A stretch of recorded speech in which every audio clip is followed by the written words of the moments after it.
Look, I've applied to over 200 remote jobs in the past 3 months, interviewed at a handful of them, from a 5% SF-based startup to a mid-sized company in Europe. And honestly, the tech job market in 2026 is not what a lot of people are talking about on YouTube. And I'm not going to talk about FAANG or any other Indian-based service-based startup because they mostly focus on IITs and IITs and are biased towards the kids from those elite colleges. And let's talk about what's happening here. Also, quick word about me, what I'm currently doing. So if you are new to this channel, I'm currently working as an AI engineer at Akatsuki AI. And before that, I did my Google Summer of Code at Python Software Foundation. I have also worked as a open source mentor at Newton School of Technology. I also went to Super 30, which is by Harkirat Singh. So in this video, I'm going to talk about 4 things which these companies look into while interviewing. So first is what kind of companies are hiring. The second one is what an interview process looks like in a 2026 tech job market. And the third question is, do companies ask you to know more about Cursor, Claude Code, or any other AI tools and all of that stuff? And the fourth is what was my experience in applying to over 200 companies, interviewing at a handful of them. And yeah, let's get into it. So in the first section, I'm going to talk about what type of companies are actually hiring. So there are primarily three buckets, and there's one fourth additional bucket that I'm also going to talk about. The first one are the companies who are building on top of LLMs. They are bullish on building agents and scaling those agents. So they are mostly hiring for DevOps engineers, for software engineers, and AI engineers.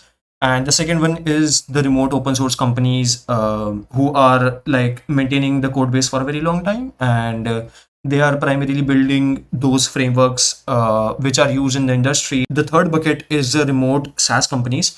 So a lot of SaaS companies are looking for senior engineers and the people who have 2 to 3 plus years of experience, who actually know how to scale things.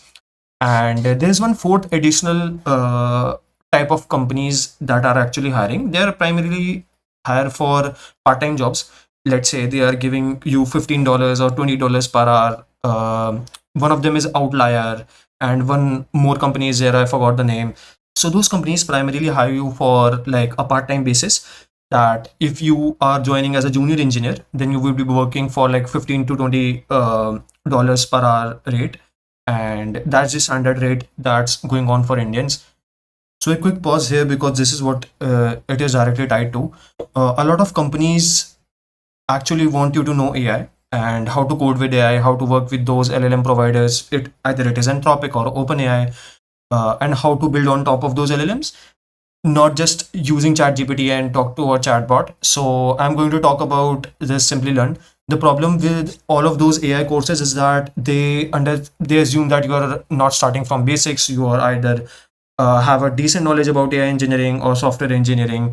But what I genuinely recommend is Simplilearn. It is one of my top picks for AI learning courses, and programs are designed by top world's universities and leading tech giants, and it actually shows you quality instead of just giving you overview of everything. It actually teaches you in depth, and the 3 things that I actually love about Simplilearn is that you learn by doing. So you actually build real world projects, and you don't need any prior experience to in order to build those projects. And it doesn't matter that you are either a student or a working professional or you are switching careers. They have exactly for whatever you need. And the all the courses are really structured, practical, and focused towards your career. And Simplilearn is where you need to go. I would link the website down below, and or you can just simply Google Simplilearn AI courses or tap the link below. And if you have any other doubt, you can drop in the comment section. And let's get back to the video. Now, you all might be wondering what the interview process looks like. So I'm going to break this down in 3 to 4 steps. And this is the general pipeline of every remote company that is hiring currently, and they are looking for engineers to do specific things. So first one is take home assignment. A lot of companies just give you a take home assignment, which is quite difficult to do by yourself. So they do expect you to use Cloud Code and all the AI tools that you have. So they would have a specific job description, and based on that, they would be giving you a take-home assignment. They would ask you to build that in 8 to 20 hours. So you need to build that, submit the GitHub repo. So you need to have a proper Git commit messages because they might look into it. And the second step is the walkthrough call.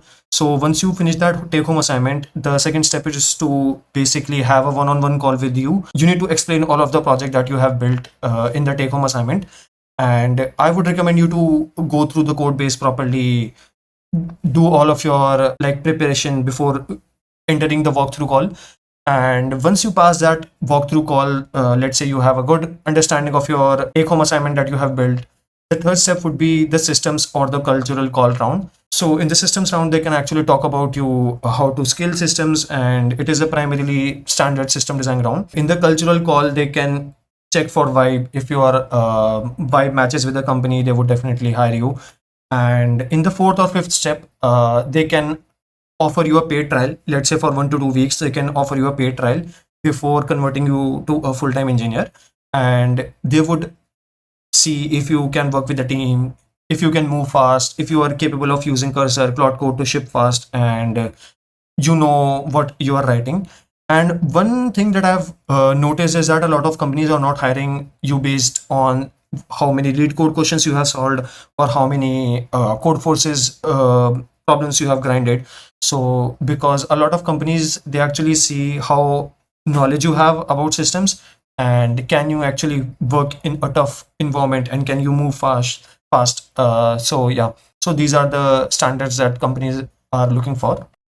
Now, a lot of people might be wondering that what about AI? Because a lot of remote companies do ask you to use AI to build your take-home assignment or use during your interviews. Now, explicitly, I want to say that a lot of companies do tell you to use AI. Let's say if they are having a one-on-one meeting and they are not worried about system design or other thing, because they might have you, they might ask for another system design round, but they just want to see that can you ship code with AI, right? You know how to prompt, you know how to work with an agent, right? Because a lot of companies, they don't have no AI policies. They actually encourage you to use AI. So yeah, that's a small segment that I wanted to keep, because a lot of people are actually DMing me who are appearing for interviews. They're like, Jigyasu, can I use AI during the interviews? So I'm like, just ask the company, like if they're comfortable you to build the take home assignment using AI, then go for it. Why not? But you actually need to review all the commit messages and all the code written by the AI. So it's not adding any rubbish comments that are obviously written by AI. So yeah.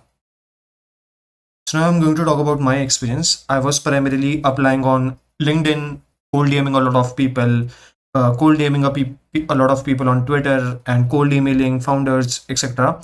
And I did get a bunch of interviews, and one of them was one is a notorious story that a guy actually wanted me to build a Q&A pipeline of 1 million question answer pairs. So I was researching and building that for about a week now, and at the end he was offering me around 50K or and 50K bonus.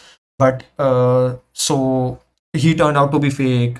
पहले उसने बोला कि okay take home assignment कर लो and help me to build this pipeline.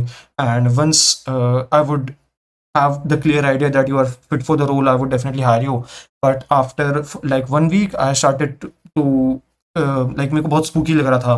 वो बंदा बार बार मेरे को बोल रहा था कि थोड़ा सा और काम कर लो, थोड़ा सा और काम कर लो.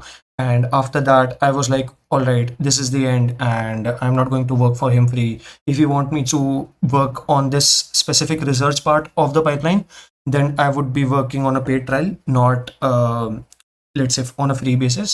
So that was my experience at one of the startups. Another, it was not that high paying.